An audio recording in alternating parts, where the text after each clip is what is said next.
NBCSL, how's everybody enjoying themselves? Wow, sound like we are awake. NBCSL, how's everybody enjoying themselves? As you know, there were historic elections on November 6th. Everybody paid attention, obviously, to what was going on, both nationally in terms of the House and the Senate, big races in Georgia and in Florida. But we had a big race ourselves here in the state of New York. We had the opportunity and the privilege to elect our first African-American woman to the post of Attorney General. She's here with us tonight, and we're going to give her a moment. Brooklyn's own Letitia James. Mwah, mwah. Woo! It's Brooklyn in the house. It's Brooklyn in the house. My name is Letitia James, and I hail from Brooklyn. I am the first African-American woman elected statewide in the great state of New York State. Woo! Well, first, let me just tell you, even though I'm the first African-American, all of that, I was just walking around in downtown Brooklyn, and someone said, "How come you're not at the Marriott?" And I said, "What's happening at the Marriott?" And they said, "All of this." And I was like, okay. So, let me just say this. Today is the birthday of Shirley Chisholm. Yes, she would have been 94 years old today. And the month of November, it would have been 50 years from the time that she served in Congress. And as we assemble here and as we are all adorned in our beautiful dresses and as we all look gorgeous, it's important that everyone understand that it was Shirley Chisholm who cracked the ceiling. It was Shirley Chisholm who opened up the door so that you could be here today. It was Shirley Chisholm who spoke truth to power. It was Shirley Chisholm who said, if they don't invite you to the table, bring a folding chair. It was Shirley Chisholm who challenged the establishment. And it's important that we all understand that we've got to stand up and represent the interests of marginalized individuals, of people who are locked out of the sunshine of opportunity. Don't you ever forget who put you in this place and who you belong to. And we've got to use the law. We've got to use the law, my friends, as both a sword and as a shield to protect vulnerable populations. We've got to use the law to fight voter suppression because our voices must be heard. And we've got to use the law to reform the criminal justice system because poverty should not be a crime. And being mentally ill should not be a crime.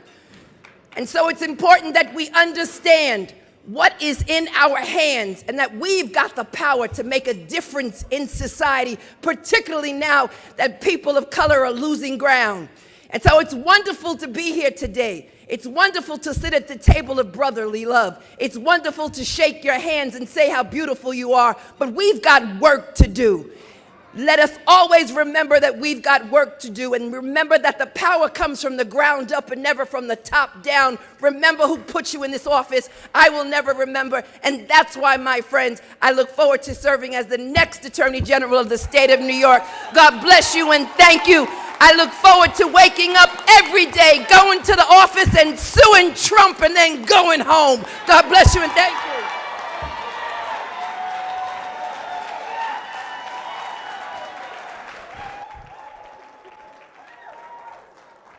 Give it up for Letitia James.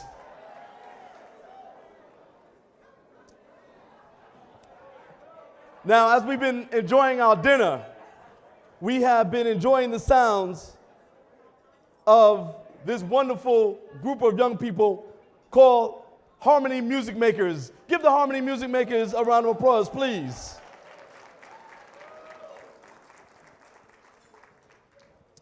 Ladies and gentlemen, as you enjoy your dinner, it's now time to begin celebrating our recipients. And we begin this evening with the David S. Holmes Award. As most of you know, the purpose of these awards is to reflect on and honor the contributions made throughout the past year by legislators and supporters. Each year, NBCSL had the distinct honor of presenting several awards to deserving members and organizations. This year's first award, the Lifetime Achievement Award, was created to acknowledge legislators, current, past, living or deceased, whose contributions continue to have a lasting effect on the African American community in our nation. These individuals are also being recognized for adding to the health and vitality of NBCSL as a national organization. Tonight's recipient has been representing and fighting for the citizens of her state since 2003. After 16 years in the Iowa legislature, she is actually retiring this year, leaving a legacy and an impact far beyond the House district she represented. Ladies and gentlemen, it is my great pleasure to present our first award for the evening, the 2018 Lifetime Achievement Award, to the esteemed and honorable Helen Miller.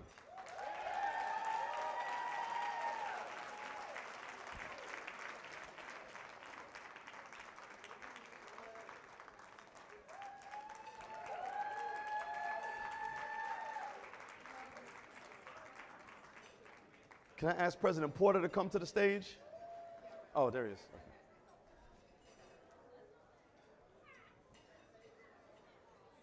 You want to stand there? Okay.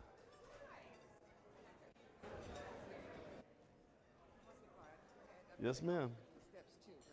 Yes, ma'am. Yes, ma'am. Take your time. Okay. Take your time. You good? You good? You get a Lifetime Achievement Award.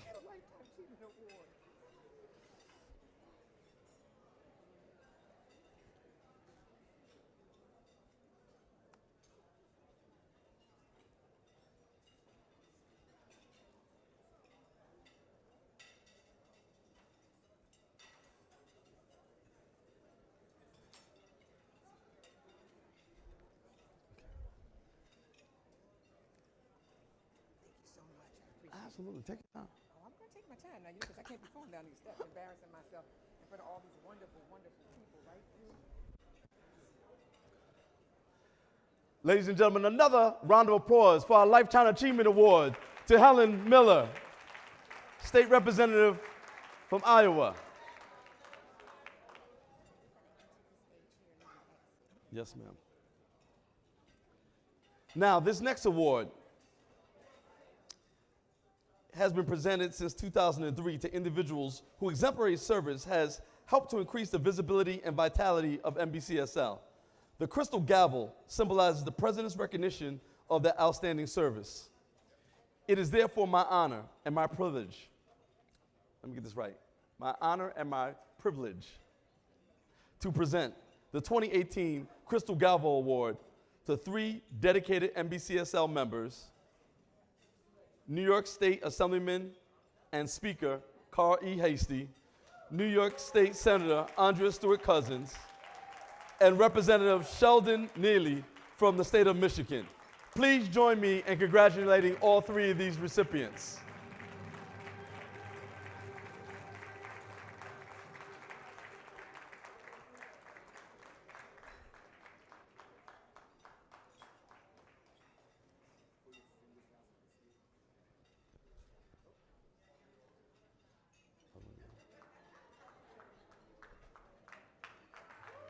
The other recipients aren't here?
The next award is the NBCSL Corporate Achievement Award and is given to individuals or corporations who provides African American legislators opportunities to broaden their knowledge base on key issues affecting African American constituents.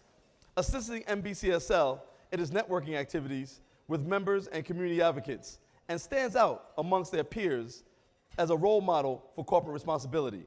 This year's Corporate Achievement and Image Award goes to the second largest banking institution in the United States, serving approximately 67 million customers and small business clients. With roots dating back to the 1700s, one simple question has been at the core of its legacy and services. What would you do with the power to do?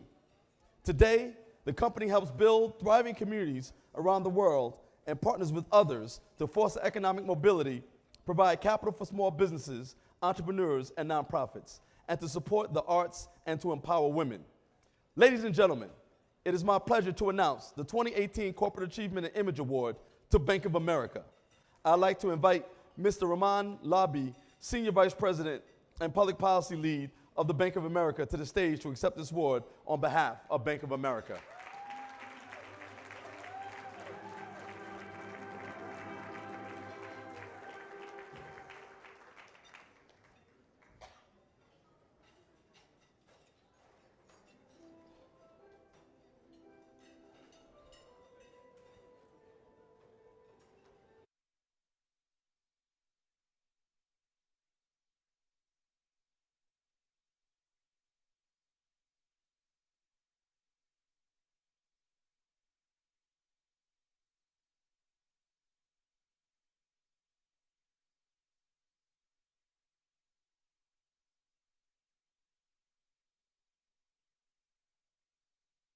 Bank of America and Mr. Rahman Labi. The next award tonight is the Regis F. Groff Youth Award that honors a young person who has demonstrated commitment to improving the lives of America's youth. It recognizes an individual who has put into words and to action and sacrificed for achievement. The award is named after former Colorado State Senator, the late Regis Groff. Senator Groff was the pioneer and founding member of NBCSL. Our recipient tonight is a 19-year-old organizer from New York City. Born in the South Bronx and raised in Harlem, Ramon Contreras found his passion in community organizing after being surrounded by injustices his whole life. He started Youth Over Guns, an organization dedicated to bringing more awareness to gun violence in Black and brown communities. This past summer, he led a march over the Brooklyn Bridge with thousands of other youth activists to protest gun violence. They even carried a casket to symbolize the many, many unnecessary deaths in our communities of color. Ladies and gentlemen, tonight I'm extremely honored to present to you the 2018 Regis F. Groff recipient, Mr. Ramon Contreras. Give him a round of applause, please.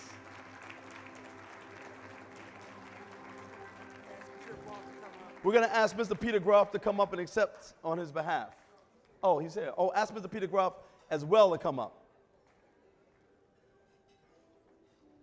Congratulations.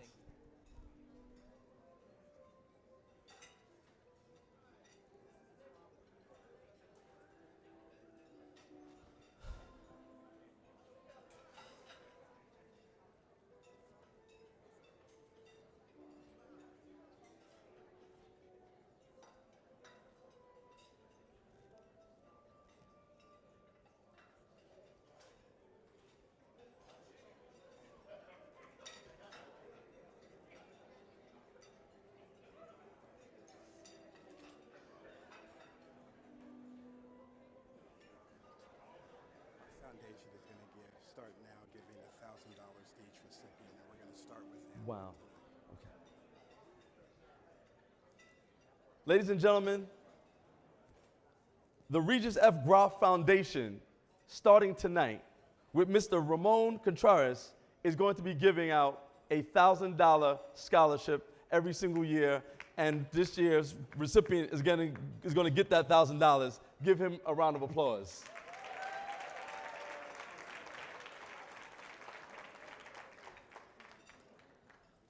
Congratulations on your award, Ramon. You are the future, and your social activism is making a difference. Be sure to keep moving forward and making a difference in the lives of your peers of our great city. We wish you all the best for years to come. The NBCSL Labor Leader of the Year Award was established to recognize the outstanding efforts and legislative support by a current union member or leader of NBCSL's Labor Roundtable to the National Black Caucus of State Legislators. This award is given to the labor leader who exhibited extraordinary leadership and dedication to the advancement of NBCSL's goals and mission. We haven't given this award out in a few years, and we were very honored to present it tonight to not one, but two dedicated laborers. One is director of the largest defense, aerospace, and transportation union in North America, and the other holds the second highest office in the New York State labor movement.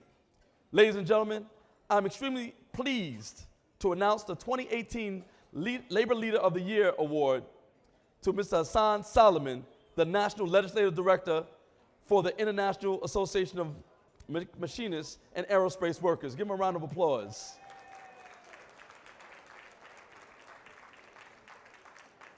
And to Mr. Terrence Melvin, Secretary-Treasurer of New York State AFL-CIO and Director of the Coalition of Black Trade Unionists, Region 1. Give him a round of applause. And please come up, Mr. Melvin.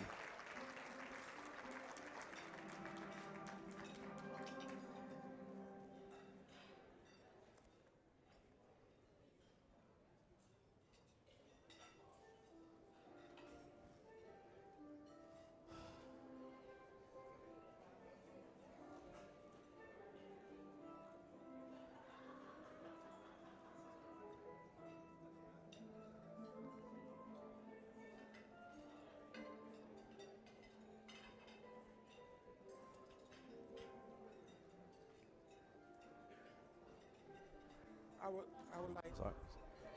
this is Senator Ron Rice, Carla May, and Gilda Cobb Hunter to come up, please, to take a picture. Senator Carla May, Senator Ron Rice, and Gilda Cobb, President Gilda Cobb Hunter, please come up. We started our roundtable workforce again with all of us, and I want these individuals to come up because this is our first award that we've done in a number of years, and all of us worked hard on this. I just want people to understand where we are in regards to our labor workforce and the people that are helping put this together. This is history.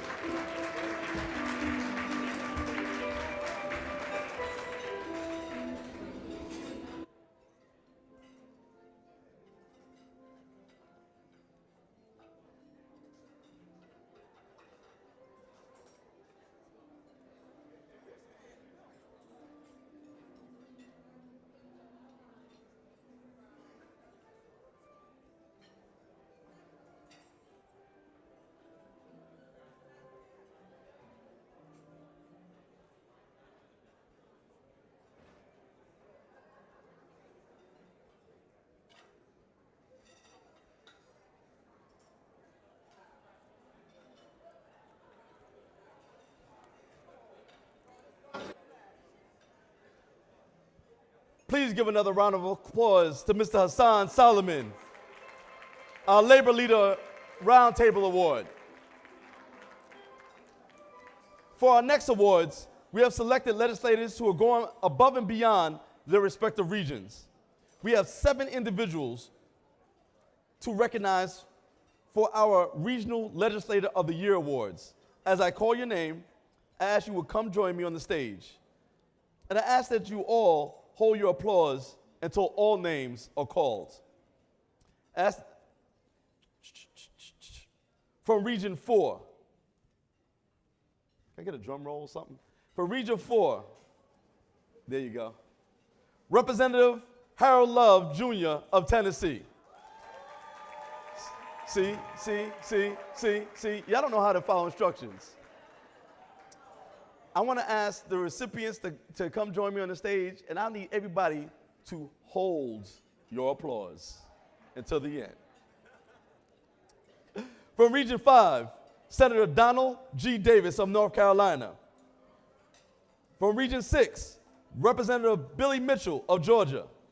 From Region 9, don't make me get y'all escorted out. From Region 9, Senator Charlita B. Travaris of Ohio. From Region 10, Representative Tony Rose of Texas. And lastly, but surely not least, Region 11, Representative Carla May of Missouri.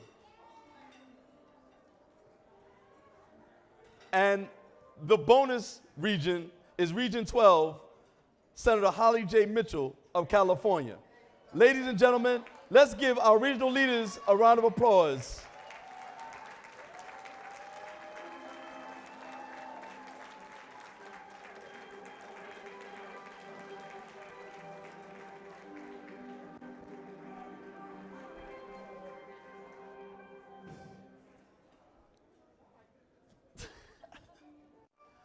Congratulations. Thank you very much. I appreciate it. Appreciate it.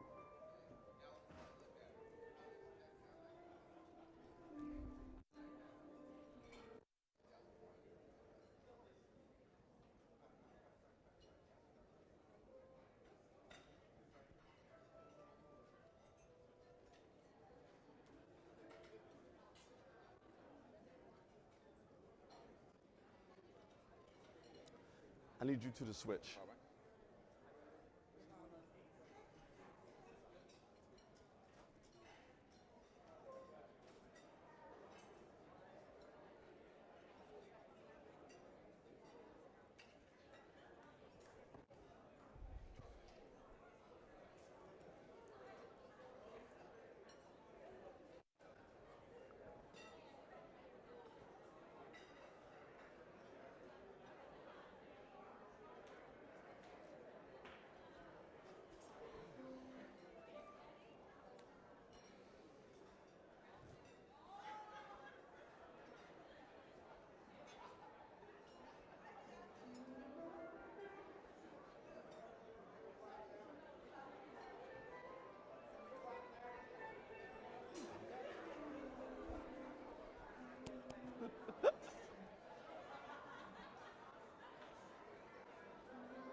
Ladies and gentlemen, let's have another round of applause for all of our regional leaders. Y'all can do better than that for your own membership.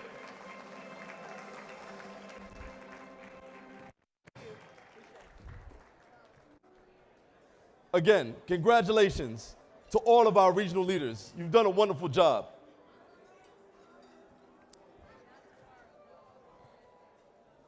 In 1983, the annual Legislative of the Year Award was dedicated in memory of New York Assembly member Thomas S. Boylan. If I can get a moment of your time just so we can go through the program. There you go. In 1983, the annual Legislative of the Year Award was dedicated to the memory of New York Assembly member Thomas S. Boylan, Brooklyn's own. This award is given to a legislator who has exhibited extraordinary leadership and dedication to the advancement of NBCSL's legislative agenda. This year, we honor Thomas S. Boylan's legacy by bestowing this award on a gentleman who was born and raised in St. Andrew Parish in Jamaica. Before he immigrated to the U.S. in 1971, he currently serves as the Assistant Speaker Pro Tem of the New York State Assembly and is current chair of the New York State Black, Puerto Rican, Hispanic, and Asian Legislative Caucus. He also serves as NBCSL's Region 2 chair, representing New York and Pennsylvania. He previously served for 4 years as the chairman of the New York State Association of Black Puerto Rican Legislators and is truly one of Brooklyn's finest. Ladies and gentlemen, I'm extremely pleased to announce the 2018 Legislator of the Year recipient, N. Nick Perry.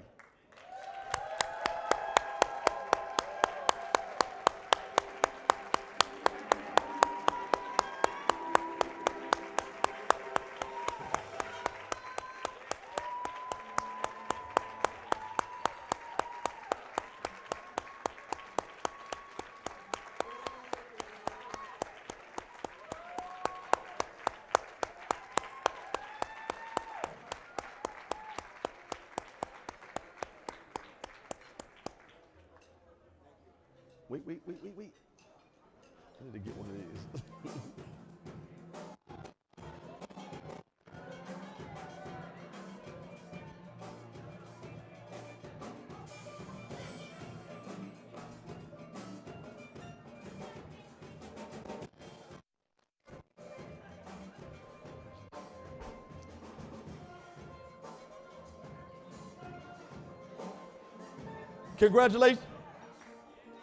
Congratulations again, Assemblyman Perry. And all of our 2018 Holmes Award recipients tonight. Let's give every single recipient of an award tonight a big round of applause, please.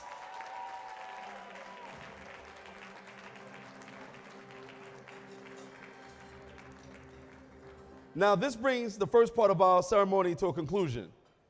But now I will turn the mic over to our Mistress of Ceremonies, Ms. Tracy Strahan, for the second half of our show. But before she comes to the stage, we'll have another musical selection from the Harmony Music Makers.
again to the Harmony Music Maker. Before you all go, for the Harmony Music Makers, because everybody was grooving to that.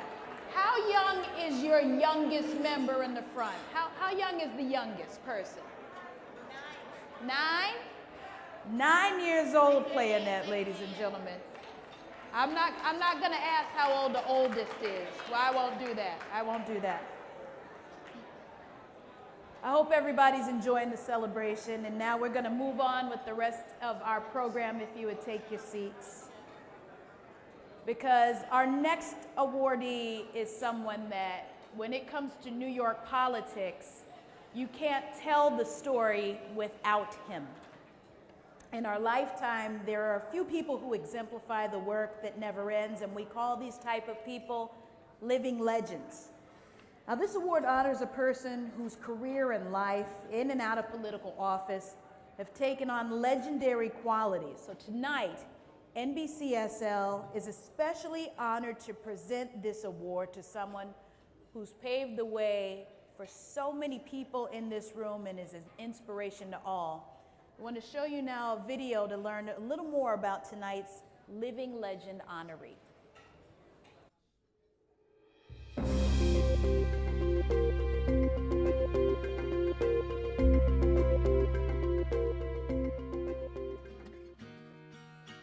Born in 1927 in Trenton, New Jersey, a predominantly white and thriving city at the time, David Norman Dinkins got his first taste of the Big Apple when his family moved to Harlem during the 1930s. Just as the neighborhood's cultural renaissance began to feel the pinch of the Great Depression, he would return to his hometown in Trenton, where he fondly recalls growing up with parents who raised him to study hard, find work, look sharp, and speak proper English. After briefly serving as one of the Montford Point Marines, the nation's first black Marine Corps, Dinkins attended Howard University, where he met his future wife, Joyce Burroughs, and they have 2 children. He began his public service career in 1966 as a member of the New York State Assembly. He and a group of 3 other young men, Charles Rangel, Percy Sutton, and Basil Patterson, became known as the Gang of 4, as they wielded political power, particularly in Harlem. He soon ascended to city clerk and Manhattan Borough president before becoming New York City's first African-American mayor in 1989. Our new mayor, the Honorable David N. Dinkins.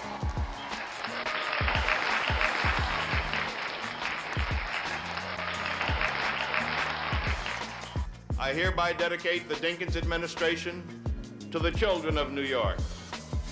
During his tenure from 1990 to 1993, he concentrated on making improvements for city residents concerned with drug abuse, AIDS, affordable housing, and better schools.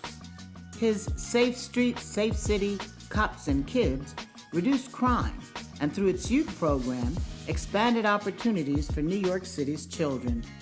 Mayor Dinkins was also responsible for the establishment of numerous heralded cultural staples, such as Fashion Week, Restaurant Week, and Broadway on Broadway.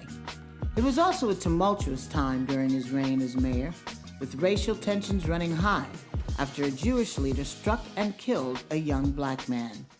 Although he attempted to calm all sides in the ensuing protests, many believe his handling of what became known as the Crown Heights affair resulted in his unsuccessful bid for a second term. Dinkins enjoyed the game of tennis as a young man and became more enamored when he saw Arthur Ashe play. As mayor, he secured an unprecedented deal to keep the U.S. Open Tennis Championships in New York for 99 years. He is also responsible for having planes that used to fly over the courts in Flushing Meadows rerouted during the tournament. After his unsuccessful bid for mayor for a second term, he became a professor at Columbia University and in 2013 released his memoir, A Mayor's Life, covering New York's gorgeous mosaic. In 2015, the New York City Municipal Building was named the David Dinkins Municipal Building. Please join us in acknowledging the Honorable David Dinkins, an NBCSL's living legend.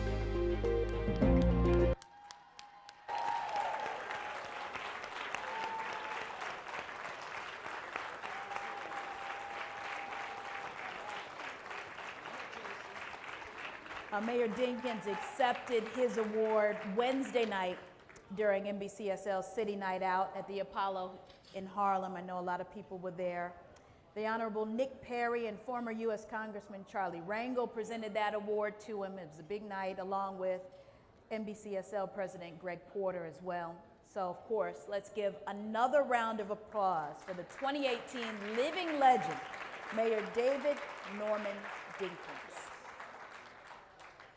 Now we come to the part of the program for the civil rights movement in Americus, Georgia. That's what we're going to be talking about.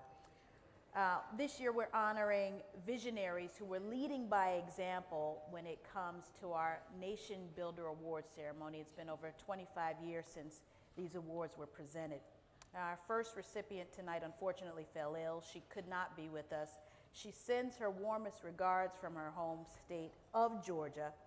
During the 1963 civil rights movement in Americus, 15 girls were illegally held captive in an old Civil War era stockade in Leesburg, Georgia. Now, this is a story that, of course, warranted national attention, but until recently, it was a story like so many of our stories that go untold. Now, it's a story that our 2018 state nation builder, Dr. Shirley Green Reese, has kept inside for more than 50 years. She was one of those 15 girls thrown into prison during the summer of 1963, and she was only 14 years old. Dr. Shirley Green Reese has served in many academic and administrative roles throughout her career, and she's remained involved in numerous civic, academic, professional, and community-related activities and boards. So please join me in recognizing and honoring our 2018 Nation Builder Award recipient, Dr. Shirley Green Reese, and let's keep her in our thoughts and prayers as she continues to recover and get well. Please, a round of applause.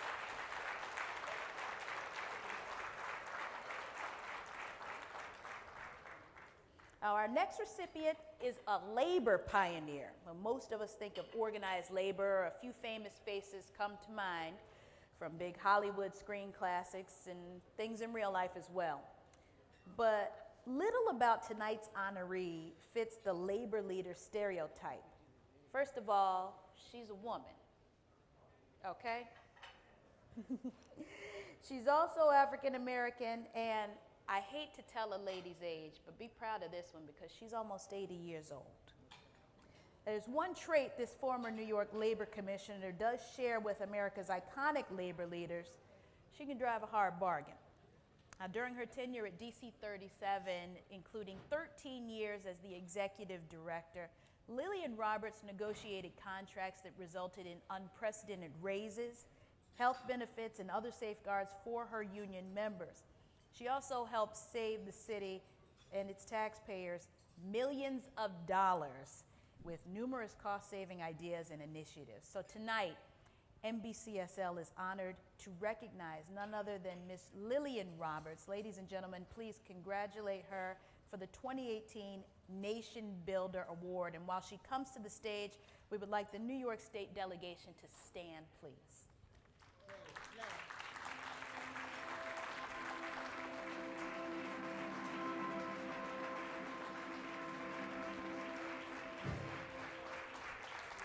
Congratulations, dear. I think they have an award for you. Take a picture, did you? See, I wasn't.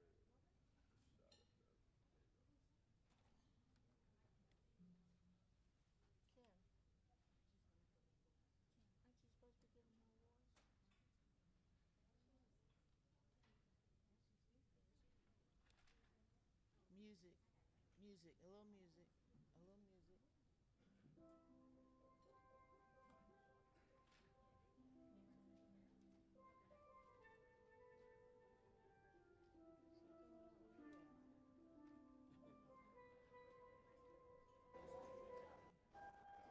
No? They're taking pictures without their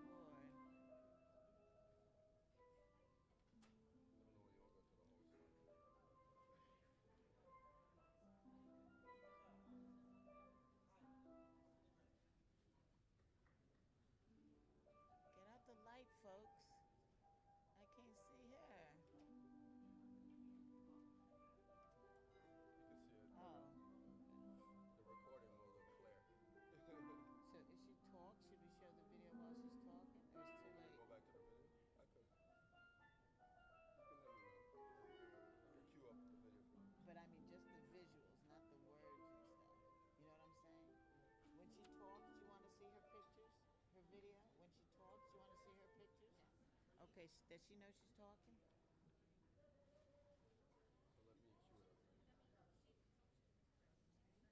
Okay.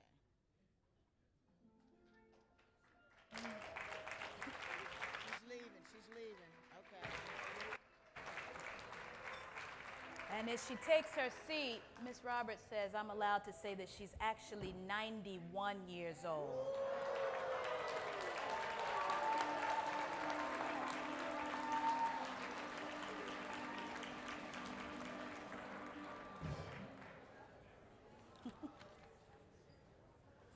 Our third recipient of the evening just retired after 25 years of illustrious service from the Dallas-based law firm Linebarger, Gogan, Blair, and Sampson LLP. She was the first African-American woman named as partner at the firm, and she epitomizes the characteristics of a true servant leader.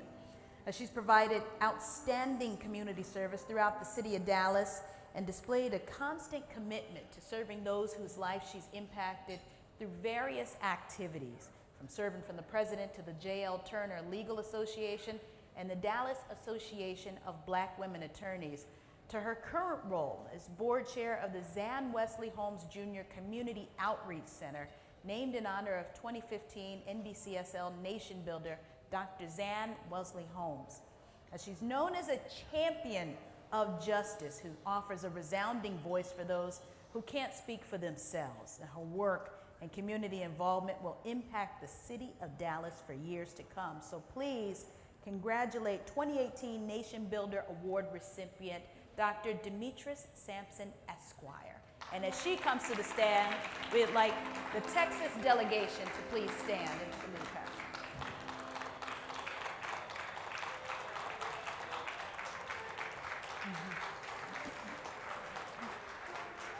Congratulations. Okay, we're gonna take pictures, pictures. IMAG. Music. Okay, put her name up again, the slide.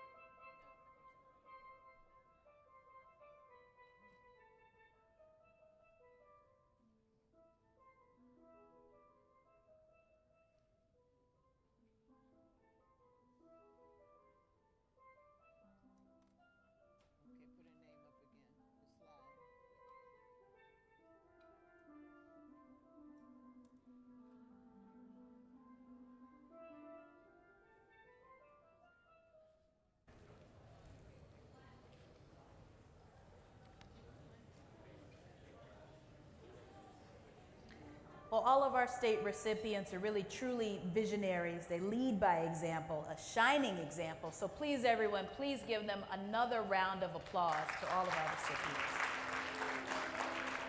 Congratulations.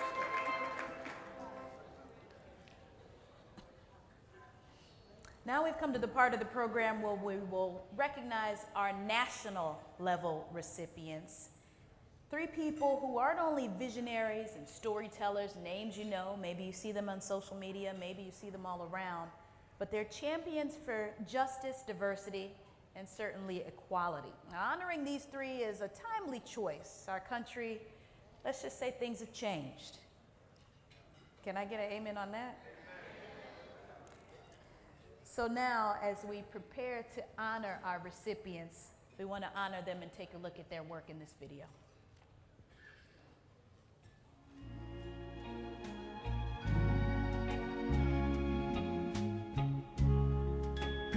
Get ready, there's a train a-coming.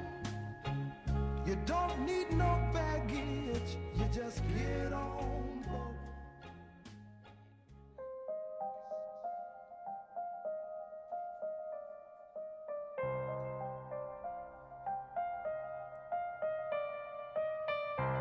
(1,114). As of a few moments ago, that's how many people have been killed by American police so far in 2017. Shaun King is one of the most prominent voices within the Black Lives Matter movement. He is known for using his columns and social media to tell stories of injustice and amplify awareness of racism, mass incarceration, voter suppression, sexual harassment, and most notably, police brutality and killings of unarmed black people. Last year, he used his platform and more than 2 million followers that led to the identity of 2 white supremacists who viciously beat a black man inside a parking garage in Charlottesville, Virginia. The husband and father of 5 is also a strong advocate for families, often spearheading fundraisers for victims of injustice. King is currently a columnist for The Intercept and writer-in-resident at Harvard Law School's Fair Punishment Project. A graduate of Morehouse College, he was elected the youngest student government president since Dr. King was a student there in 1947. Long before we heard him on the Tom Joyner Morning Show with his social justice commentary, he was a popular high school history teacher and traveled to dozens of jails, prisons, and youth detention centers to teach and provide counseling. He's launched several social good campaigns that raised millions of dollars for causes around the world. Shaun King says, we must ask ourselves, what's my best contribution to the world? As he builds bridges of understanding, connecting people of diverse backgrounds to be proactive in the cause for civil and equal rights and social justice, his actions demonstrate that he practices what he preaches.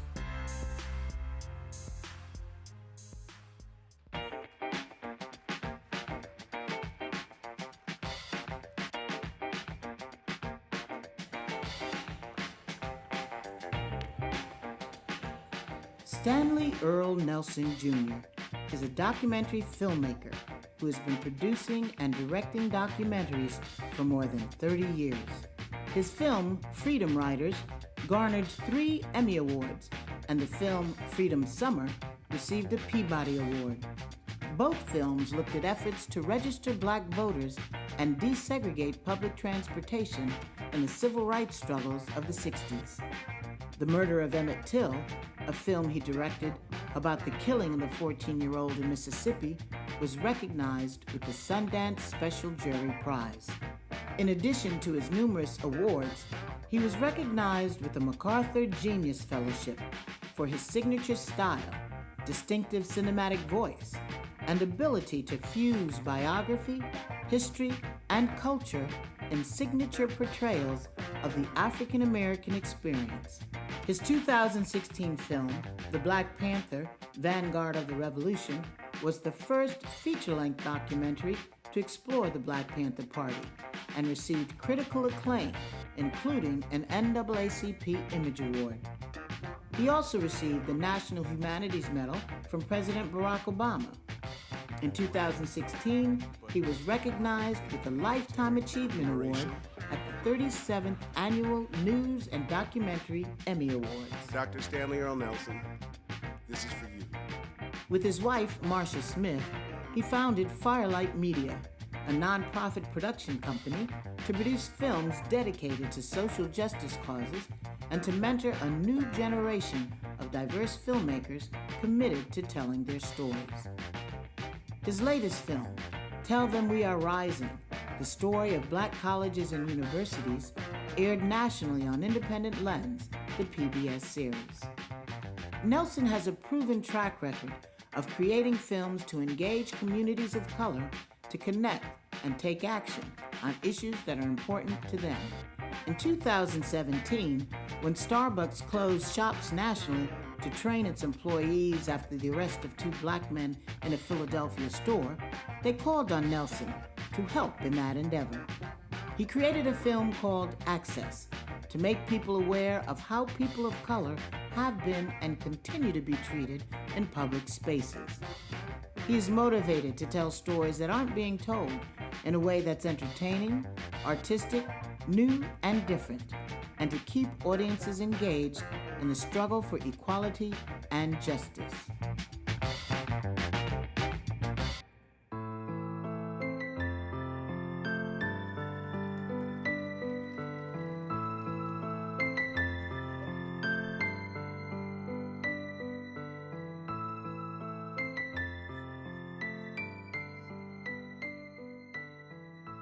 The Ghostlight Project was created for members of the theater community, from Broadway and regional theaters to high schools, colleges, and community theaters, to come together on the eve of the 2017 presidential inauguration in a collective, simultaneous action to create light for challenging times ahead.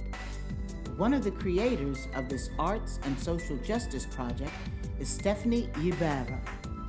Originally from San Antonio, Texas, Stephanie has worked these past 7 years as Director of Special Artistic Projects at the Public Theater of New York City. She oversees the theater's public forum programs, such as We Rise, a celebration of resistance.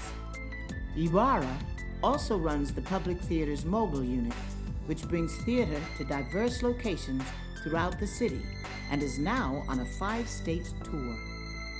She believes in taking theater to the streets and actively engaging with the community to make a difference. According to Oscar Eustace, Artistic Director at the Public Theater, she is one of the rising stars of the American nonprofit theater, equally grounded in artistic excellence and a passion for social justice. She is also co-founder of the Grassroots Arts Anti-Racism Coalition to help enforce inclusion in the theater community. She has opened doors for communities of color in spaces they would have never been before. Ybarra was recently named Artistic Director of Center Stage, one of Baltimore's major cultural organizations, which makes her the first Latina woman to head a regional theater. She believes that theater can and should be at the center of a healthy civic life, and is looking forward to engaging the people of Baltimore to that end. She brings with her more than 20 years' experience in theater, especially as it relates to social justice and inclusivity.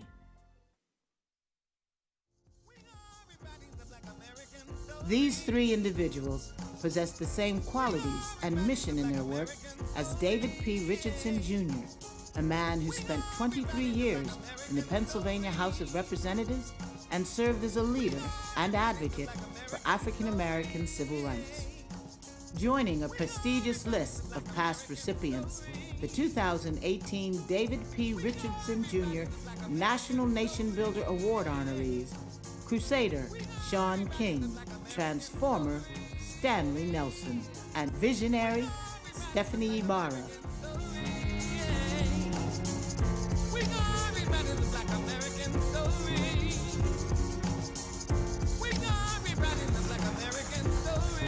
Ladies and gentlemen, we'd like to now welcome our 2018 National Nation Builder honorees to the stage. Shaun King fell ill and won't be able to join us this evening. We're also being joined, however, by Miss Marcia Smith, who's joining us on behalf of her husband, Stanley Nelson, who was called away to a production set this week, I'm told. And of course, the great Miss Stephanie Ybarra. Come on up, ladies.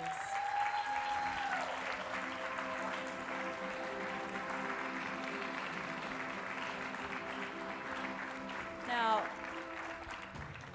I was gonna say, you're gonna take pictures, but we're gonna do something a little different. It's Oprah time. Let's talk to the ladies. Let's have a seat. And where is our senator? Because, you know, we need the male perspective too. We're not gonna let that tux go for nothing. Have a seat. All right, all minds clear. Because we can hear all of your bios and see everything about the work we do, but we want to talk to you about the what's next. So often we get caught in what's behind us, what's rooted, and that's our motivation. But you're pushing forward. Stephanie, you're in Baltimore. As of tomorrow. I moved tomorrow to Baltimore. It's really exciting. You're the first Latina woman to be in charge of that type of theater organization, and I'm wondering, was there pushback? Was there anyone along the way that said, she can't handle it, she's gonna bring too many of those stories? Nobody has said that to my face. Have you felt it? Yes, I feel like we all feel that from time to time. But I'm very lucky to be in a national theater community and in a community like Baltimore that is where the majority of the the energy that I'm getting is nothing but support and encouragement, and the number of people who have said to me, we're behind you and we're going to help you do whatever you want to do, has been really amazing. Now, Marsha, I want to speak to you because with you and your husband, and we saw some of the work that he's doing, you now have the ear of legislators nationwide. And you're talking about a lot of stories that are either untold or just don't get the spotlight that they do. So when you're talking to a group of politicians and those who are at the grassroots level, what is your message as a filmmaker? Is there any way that they can help you? Can they partner with you? Oh, a lot of ways they can partner with us. I was thinking, watching the piece on David Dinkins, I had the honor of working for Mayor Dinkins, and I saw so many of my former colleagues in that piece. And for me, there's a clear thread from politics and the people in this room who represent and want to empower our communities. There's a straight line from that to what we're doing, in my view, which is to try to highlight stories, particularly about African American history, that aren't untold or misunderstood. So we often partner with institutions, elected leaders, all kinds of organizations, schools, to screen films. Okay. And then to have discussions about those films. So we did, I don't know, hundreds of those for the film that was released this year on HBCUs. And we hope to do more of that. We have a film about Miles Davis that will premiere at the Sundance Film Festival in January. All right. And then we have a film on the history of African Americans in business that will air nationally on PBS in April. So those are great opportunities for us to partner. Well, I'm going to end with the senator now, the stand-in. As someone who's been around, you're a Brooklyn guy, and you work with young people a lot. We've got young people over here. The whole aspect of having stories told. Do you have constituents, young people, people who have lived here forever saying, I don't know if they know who we really are, and how are you helping them? What do you want to do to uplift them and make sure Brooklyn's represented from every hue, every gender, everything? That's an ongoing struggle, I think, for all of us in our communities, is to make sure that everybody is heard, right? And particularly, like, I represent a very heavy Caribbean immigrant community, right? And who are both fighting, particularly in the context of gentrification, to both have their stories told, and it may not necessarily be through, artwork or films, but through music sometimes, through dance. The West Indian Day Carnival, right, Eastern parade, Parkway. right, is a huge part of not just an artistic expression, but the story of resistance that comes out of the Caribbean and how those island nations became free. And so it is both a struggle within the context of building our own institutions in our communities, but also making space in public institutions like the Brooklyn Museum, which is in my district. Right. And to say that our tax dollars go into that institution as well, and so we should be represented there as well as in Mokata or other institutions that are indigenous institutions that we've created, and so so it works hand in glove. Well, thank you all for being part of this Oprah moment. I wish I could give everybody a car and the taxes, but let's thank all of our recipients tonight and the senator. Congratulations.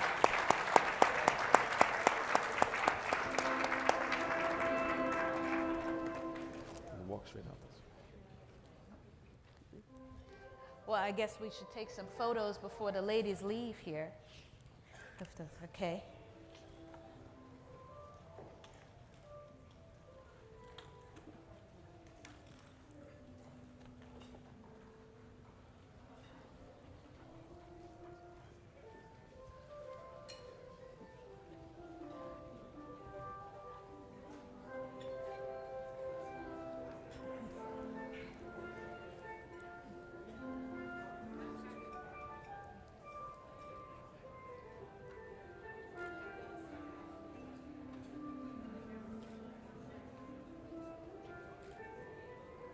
I think you got a good one of you.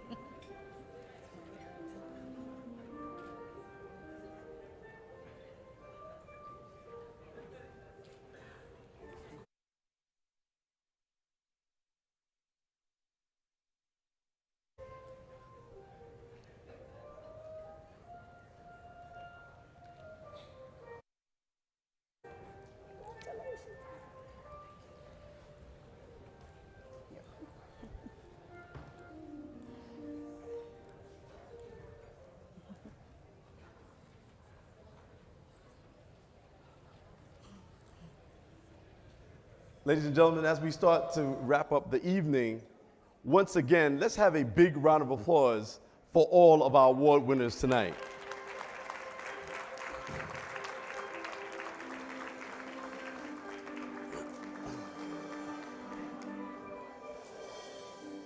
And before we start to wrap up, I just want to give a quick acknowledgement to the members of the host delegation here in New York. We have with us tonight, of course, Speaker Carl Heastie. And please hold your applause. You didn't do this well on the first time. Let's try it again. Hold your applause to the end. Speaker Carl Heastie from the Bronx, our chairman of our caucus, Assemblyman Nick Perry, our incoming president of the caucus from Brooklyn, from Bed-Stuy, Brooklyn, Tremaine Wright, Assemblywoman, my favorite Assemblywoman, Diana Richardson, Assemblywoman from Queens, Alicia Hyman, Assemblyman from Brooklyn, Walter Mosley, Senator Roxanne Prasad from Brooklyn, Senator-elect Zelnor Myrie, Senator from Buffalo, Crystal Peoples-Stokes. Assembly, sorry, we're trying to recruit her.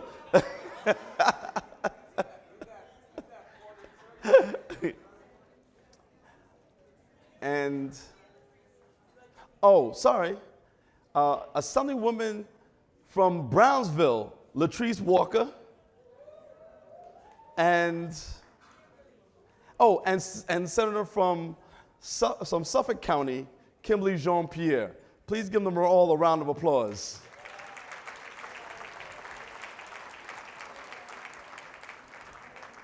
Well, folks, this is the time that you've all been waiting for. My time here is done. But despite my presence at the podium, I'm hoping that you all found this evening both inspiring and, more importantly, energizing.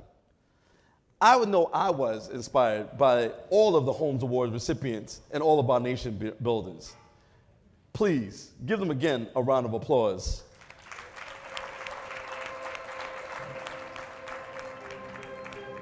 For this next and final portion of our evening, we have a swearing in of our newly elected 2019 NBCSL officers.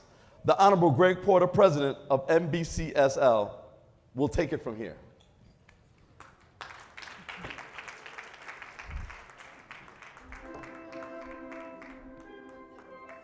Come on, I got you.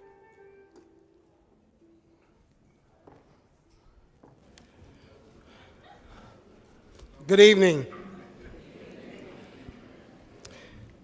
We give our MCs tonight a round of applause, please. Ms. Tracy Strahan from NBC4 and our own Senator Parker did a great job. Thank you for keeping us moving this evening. Before we do the swearing-in ceremonies, I just want to thank each and every one of you for being here this evening. We've had a good week, and we've done some remarkable things. At this time, I would like to ask the judges and officers to the stage so we can be sworn in. First of all, the President, Representative Gilda Cobb Hunter, and her.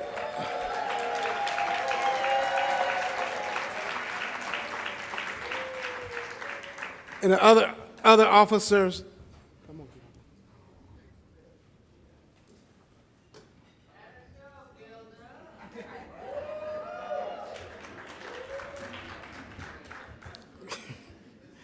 We're going to have a judge here this evening to minister the oath to President Cobb Hunter, and we will do that.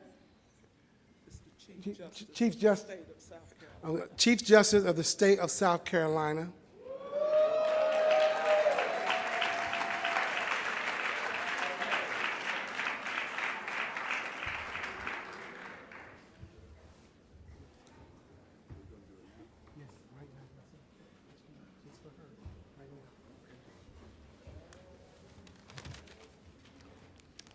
If you're wondering why I'm not in a robe this evening, only wear a robe when I'm working. And ladies and gentlemen, this is a pleasure. And to swear Gilda Cobb Hunter in as your next president is indeed an honor for me. Gilda and I go way back, more than 20-something years. In fact, we started in this organization together in the early 90s.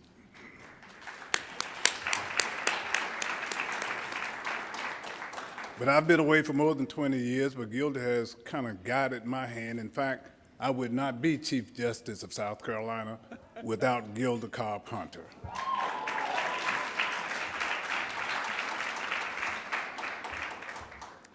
Gilda, I've been provided an oath. To be frank with you, it's rather long.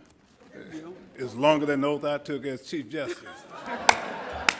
So they expect a lot of you. Oh, my. Would you raise your right hand and repeat after me, please?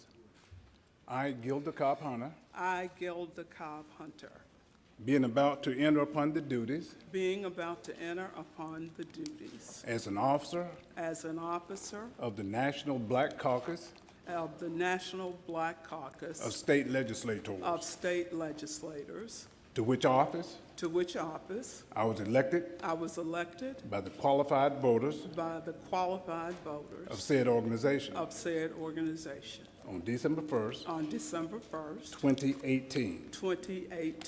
And do solemnly swear that I will perform with fidelity the duties of this office which I am about to assume. I solemnly swear that I will support the Constitution and bylaws of the National Black Caucus of State Legislators.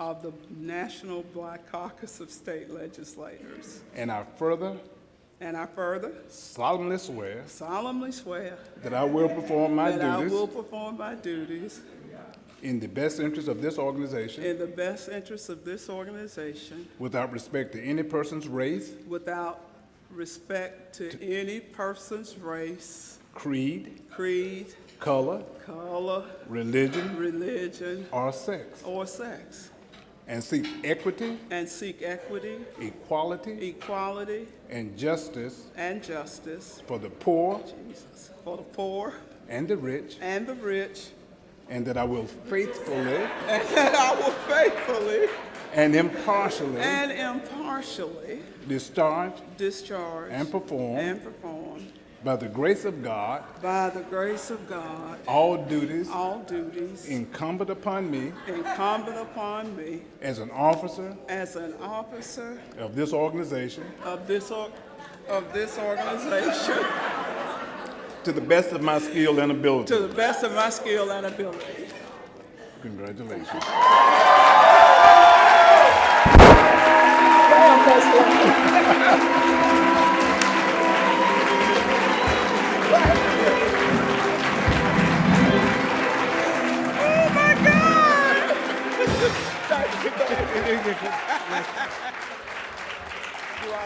No, stay.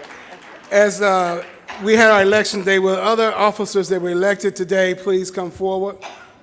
And the chaplain was appointed. And the chaplain was appointed, Carla May.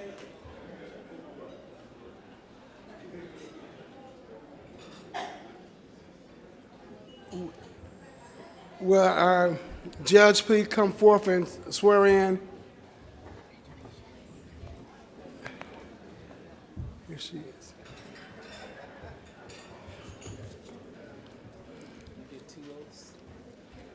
No.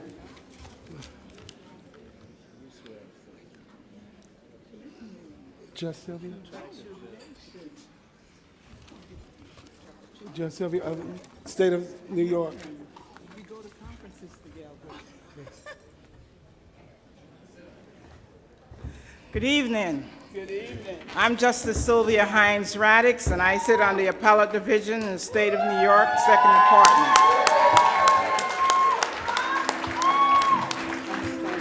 And I am told by my Assembly member, Ann Nick Perry, that I am to wear a robe. First, congratulations, Madam President. Thank you, ma'am.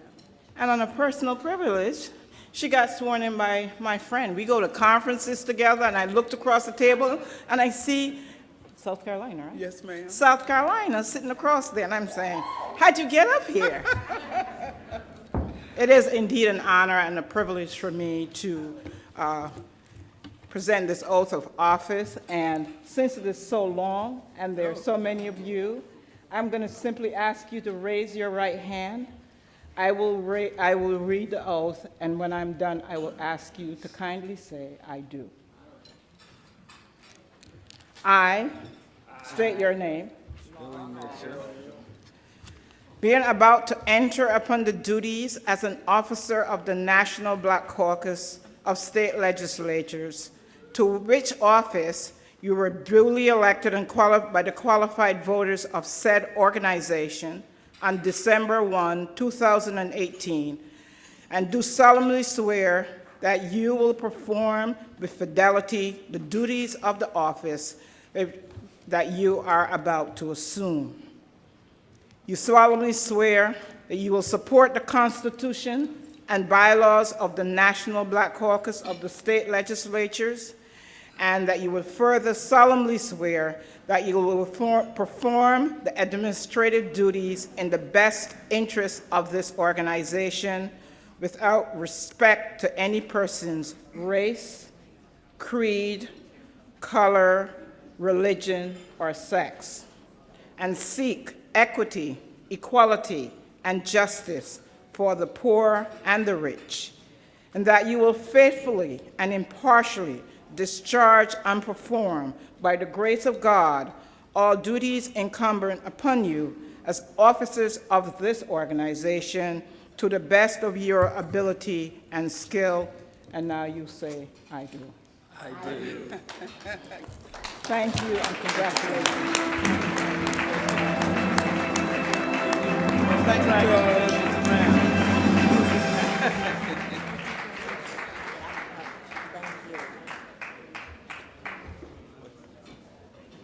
What's next? What do we do?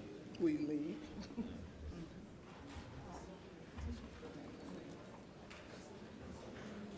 That's it? Same here, Gilda. Thank you. Thank you. Thank you.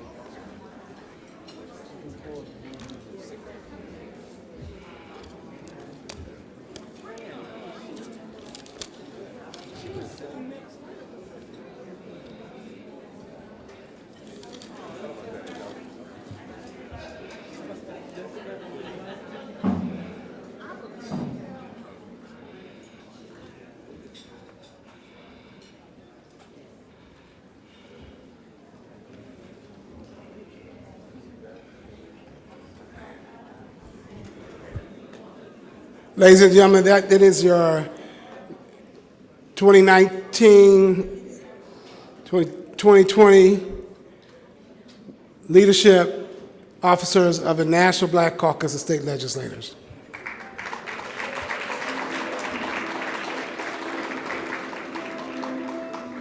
On this past Tuesday, I do believe, we had a member of the National Black Caucus State Legislators and the New York delegation laid to rest.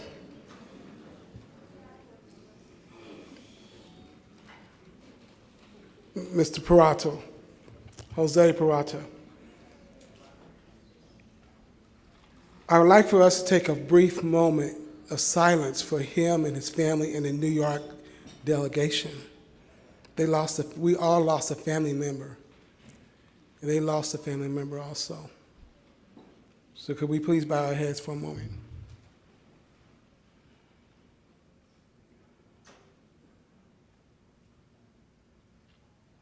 Thank you.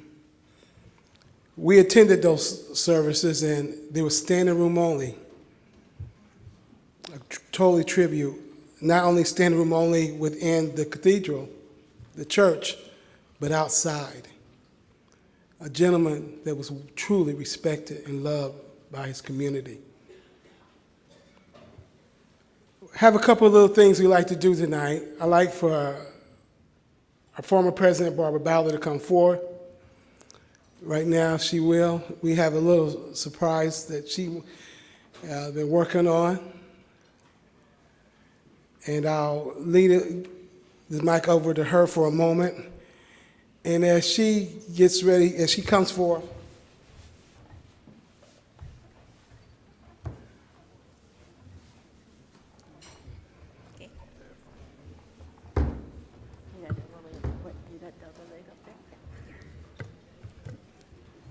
Thank you very much, and congratulations for a job well done to our President, Gregory W. Porter. For those of you who may not know, I just want to cover briefly, I am serving as the president of the National Black Caucus of State Legislators Foundation. And it was the perception of a growing number of African Americans elected officials in the 1970s that the government's focus was shifting from federal to state level. Responding to this perception and recognizing that African American elected officials could secure parity for their constituents through the state legislature, 18 African American state legislators founded the National Black Caucus of State Legislators in Detroit, Michigan in 1977. Today, NBCSL represents over 600 members in 45 states in the District of Columbia and the U.S. Virgin Islands. Headquartered in the Hall of States building in Washington, D.C., the national office of NBCSL serves as a central clearinghouse and distribution center. Its staff monitors national, state, and local legislation with emphasis toward the impact, actual, or potential of laws upon the African American community. We would like to make a presentation this evening from the NBCSL Foundation. I would like to ask Representative Calvin Smyre to come forward.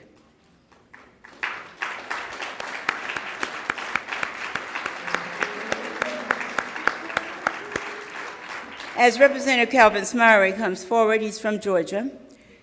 He was one of the founders of the NBCSL. And he has been the past president of NBCSL from 2006 to 2010. And he was the first president of the NBCSL Foundation after he completed his 4 years in office. I would also like to ask Joe Armstrong come forward. Joe Armstrong is a former legislator from Tennessee, and he was president of NBCSL from 2002 to 2014. Would Calvin Booker come forward, please?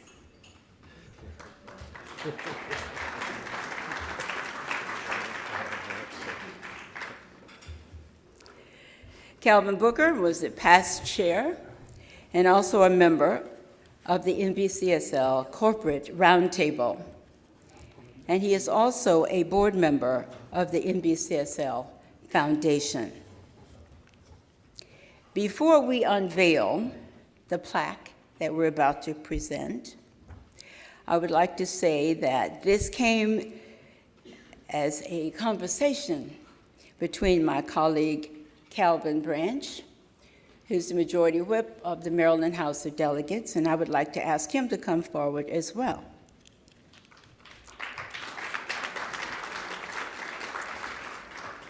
It was an idea that he suggested maybe this is something we should look into, and I have explored it, looked into it, and we have it before you this evening. So I would like to say, it's been 42 years, and 18 people had a vision. Some of those people are no longer living, but their spirit lives on. And the fact that we're here this evening is a testimony that 18 people can form an organization, and 42 years later, it is healthy, going strong, needed, and a strong presence. So I would like to say, on behalf of the National Black Caucus of State Legislators Foundation, I am pleased to present this plaque of NBCSL presidents celebrating the 42 years of the National Black Caucus of State Legislators. And I would like to ask, once we unveil it, that President Greg Porter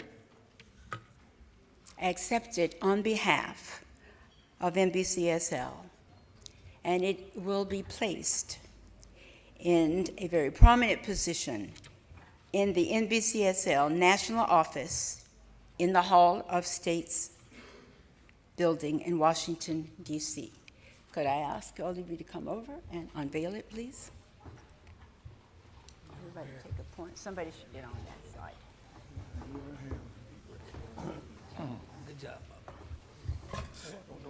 Oh, careful, careful, careful. Lord. I meant unveil it. I didn't mean knock it down.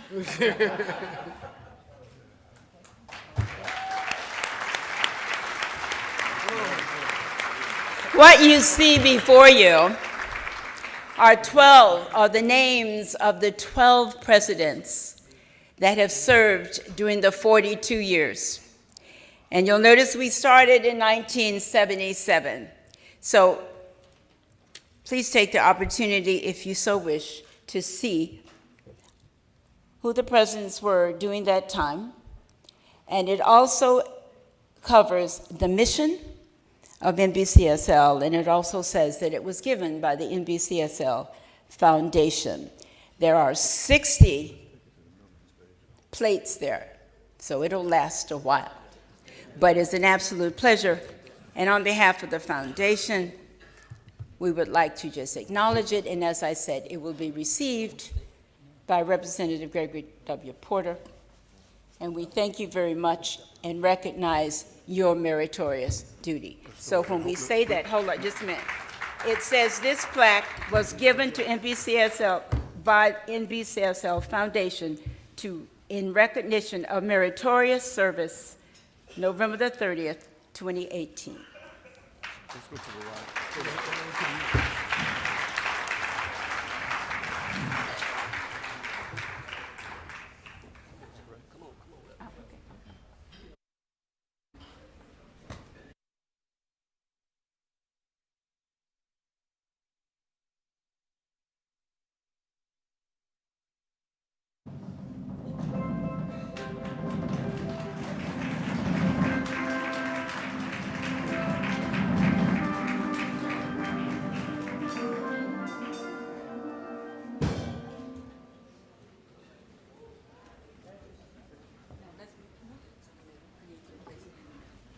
Where's the stencil? They take the stencil out? Where's the stand? Sorry, we need the stand. Who moved the stand? Did you move the stand? He's over there. They did.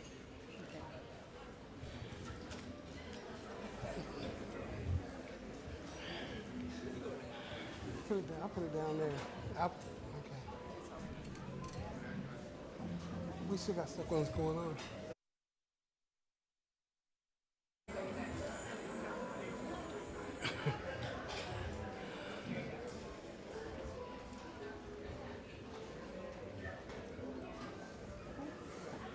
Okay.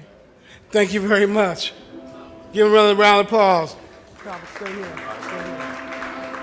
At this time, I'd like the African American Legislative Council staff people to come up for a moment, please.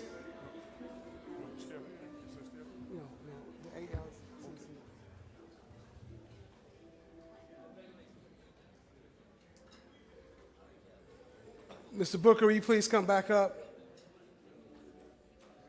Mr. Booker, please come back up.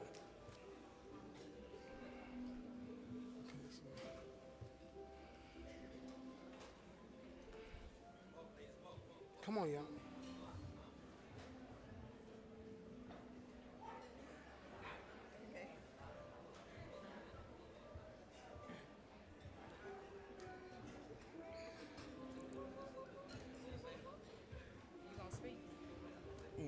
I don't know. He said say something quick and get off. You got it? I got it. Hello, everyone. My name is Liaza Franklin, and I'm the outgoing chair of the African American Legislative Staff Coordinating Committee. And standing with me are our executive officers of ALSCC. We're here to present our 2018 Bridge Builders Award to Mr. Kelvin E. Booker for his outstanding and undying support over the years for our organization. Mr. Booker, we sincerely appreciate and thank you. I told you we were gonna do this. You don't say something? Nah. You don't say anything. Oh, did she get Thank you. Thanks. Oh, so one more.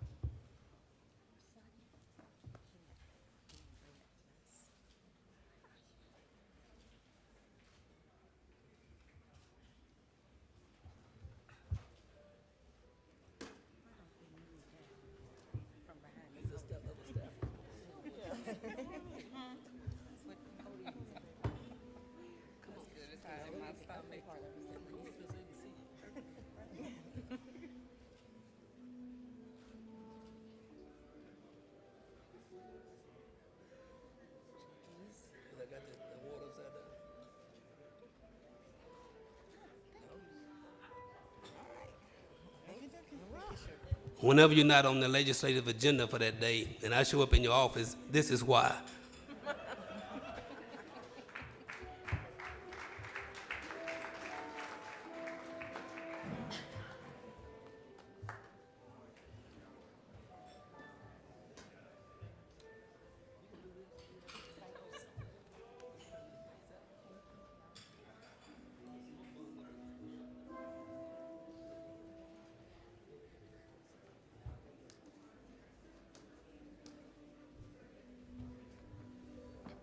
Give him another round of applause. Thank you, Mr. Booker, because you've been an incredible individual working with our organizations, and you've always been there to help fill the gap where things may fall short.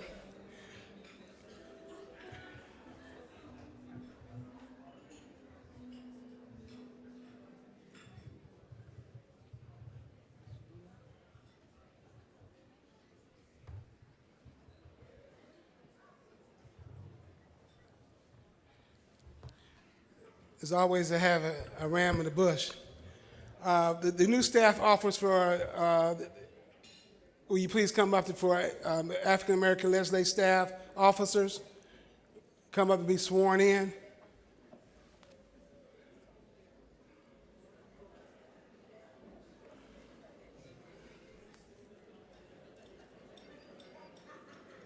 Did you have elections today?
Okay, ladies and gentlemen,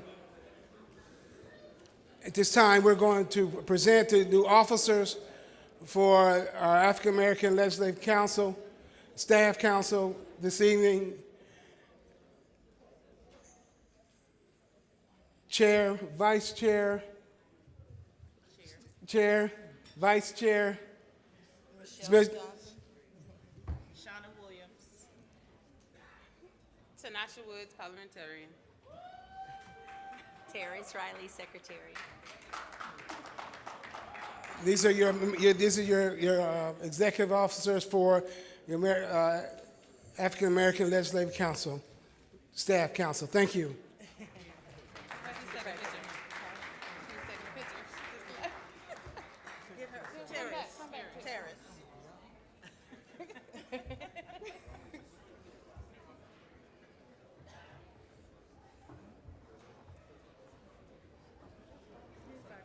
No, it should be.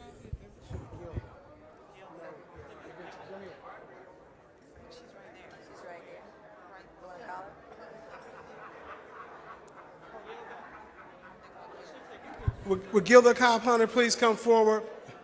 President Cobb Hunter, please come forward.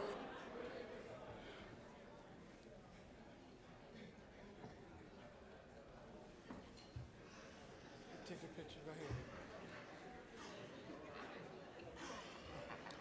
You take a picture with your new staff. Sure. Your leadership. Sure.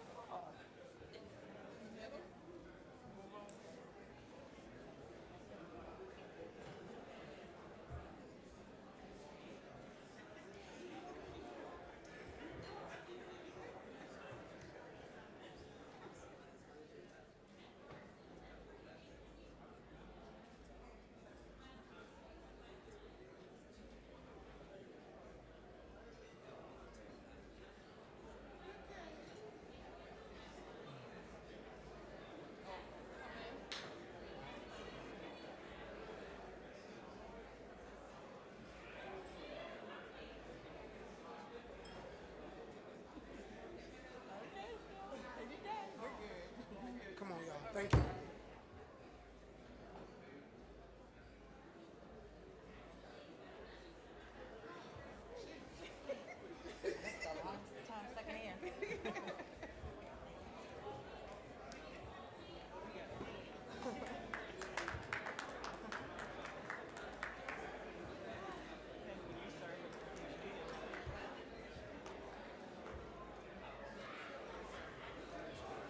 Ladies and gentlemen, thank you for your patience. We really appreciate your patience this evening in regards to taking care of our staff. Staff is very important, ladies and gentlemen.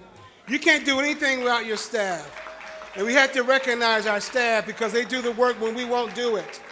They're behind the scenes. They said, don't pay no attention to the man behind the curtain. Pay some attention to them. We pay some attention to our staff. Having said that, I want to thank all of you for being here today. It's been a great event. I want to thank our staff at the national office. Wanzina Johnson, please raise your hand. She's done a great job for us, as well as Justin Roberts. Give him some love. Nia Wood, as well as Linda Mayo Rice has also been with us for a number of years. One of our senior members in NBCSL, and Wayne Roach, who does a lot of work for us also. I just want to take a few more moments. Just give me a few more moments. This is my last. Just give me a few more moments, please, ladies and gentlemen.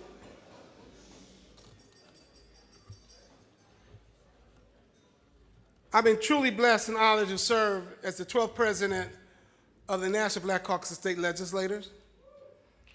It's been a phenomenal ride. It's been a journey that you never know what you're going to get into until it happens, but it's okay. You love it. Because as my wife said, you asked for it. And she said, deal with it. And speaking of my wife, I want to thank her for being here with us. My family is here with me tonight. My daughter, longtime friend Rhonda Kay. My niece is here, Trinity, as well as my sister-in-law, Lisa, and my road dog. Y'all seen the guy standing behind me all the time. That's Patrick. Been knowing him for over 40 years, making sure I get places that I need to go. It takes people like that in your corner, because some of us don't have big corners. You have some friends. You have people who you choose to be your friends. But we, as a body, as legislators, as policymakers, have been blessed to lead. You've heard Al Sharpton. You hear, Mr. Speaker, you know what we have to do as individuals. We have to get up early. We have to go to bed late. But we are no ways tired. because we feed off each other. This has been a phenomenal year in politics, in our state and nation, local. Women of color, y'all bad. Women of color, y'all are bad. As somebody says, hear me roar, I hear you. I hear you roar, and you're roaring loud. We have a lot to do, y'all. We still have a whole lot. In Georgia, voter suppression, what happened in Florida, y'all know the story. Y'all watch MSNBC, y'all listen to those other people. But we must stay the course. NBCSL over the last couple of years, we've done a lot of things. We've had our NBCSL volunteer group, went down to Houston, Texas with the Corporate Roundtable. Corporate Roundtable, I want to again applaud you for all your work you've done with us. You have been great. Paula, it's great to serve with you. There and Booker and Cleo, all of you. We've gone down there and did some work in Gut and Mutt. We have worked on other occasions with our health disparities. We have 5 pillars that we're dealing with: education, economic development, infrastructure, energy. Those are the issues that we fought with, as well as health. And when we talk about those are things that are important to us, but you know what? One thing that I know that President Cobb Hunter is going to work on is going to work on our economic development, how to build wealth, because that's what our people need. We can have all the jobs in the world, but we got to build wealth. We can build a building, but guess what? I want our people to be able to provide the services for that building forever to build that wealth. That's what we have to do at NBCSL to continue to grow that. And we've been working on Black Wealth 2020, Health Disparity 2020. It's going to continue under her direction. She's already talked to me and said, "Come, I got something. We're going to do that." When it comes to doing other issues that we work with, we believe in 21st century, we had to do what? We had to work together. We had to work with the NAACP. We had to work with the Urban League. We had to work with each legislative body to get things done. Our Congressional Black Caucus, we started again working with them doing Congressional Black Caucus week. On Fridays, we get together, all 25 or 30 of us come together and meet with CBC members to discuss issues that we're working with, not at the state level, but also at the national level. Things get done at the state level, ladies and gentlemen, and we cannot forget that. We are the ones that have to make things happen. And our friends that were once legislators are in Congress, and they get it. They understand. We have to continue working with each other in regards to our Corporate Roundtable members. We're really pleased with what we've done with them. Our Labor and Workforce Development Group, as I call it, because it's always development to me, has come back. We're here. Welcome home, Labor. Welcome home.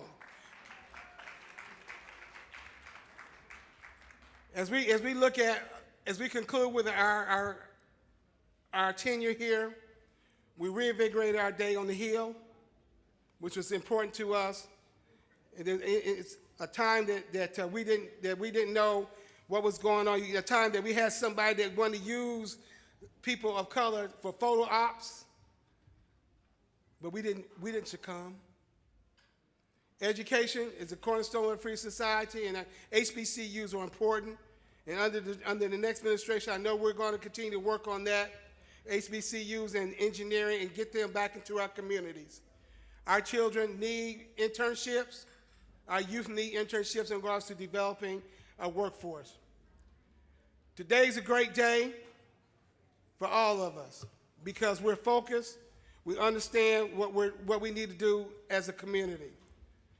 I want to say thank you. It's a job well done. Our staff, I really appreciate each and every one of you. I think that as we move forward in the next administration, we will not look back. We will not look into the rearview mirror. We will look through the windshield. We will clean that windshield, and we will go forth. And I feel that empirically with the President, Gilda Cobb Hunter, will do that. She's always talking about where she likes to go right now, and I believe that 150%. I am very appreciative to each and one of you. Congratulations to our National Builders recipients, all the awardees tonight.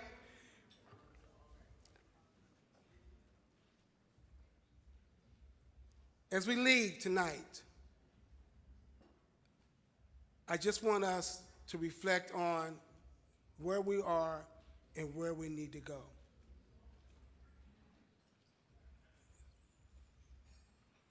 Congressional Black Caucus members say stay woke. Say stay woke. Stay woke. Because when we stay woke, we will stay focused on what we need to do as a people. We will stay strong because we will feed off each other, and we will stay together because together we can. Ladies and gentlemen, God bless you. We appreciate you so much. And I've been blessed to be your president, and Godspeed. Thank you very much.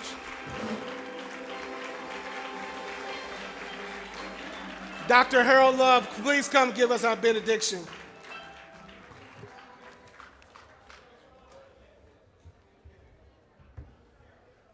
Let us go ahead and remain standing as we prepare for our benediction. Let us pray. Our Father and our God, our Creator and our Sustainer, we thank you, Lord, for what you have done for us this week. We thank you, God, for your guiding hand through every policy session, through every plenary. We thank you, God, first of all, or most of all, rather, for safe passage here. And now, Lord, we ask that you would give us safe passage back to our respective homes and destinations. Bless us, O God, with the courage to fight for what we know is right.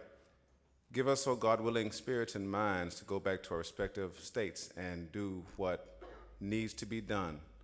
Bless, O God, our incoming officers that we may carry out the work of the organization. Let us never forget, O God, that we are here because you have allowed us to be elected. We are here to speak for those who do not have voices. And we are here, O God, to even in the spirit of Moses, go to Pharaoh and demand that our people be let go. Bless us now, God, is our prayer. Amen.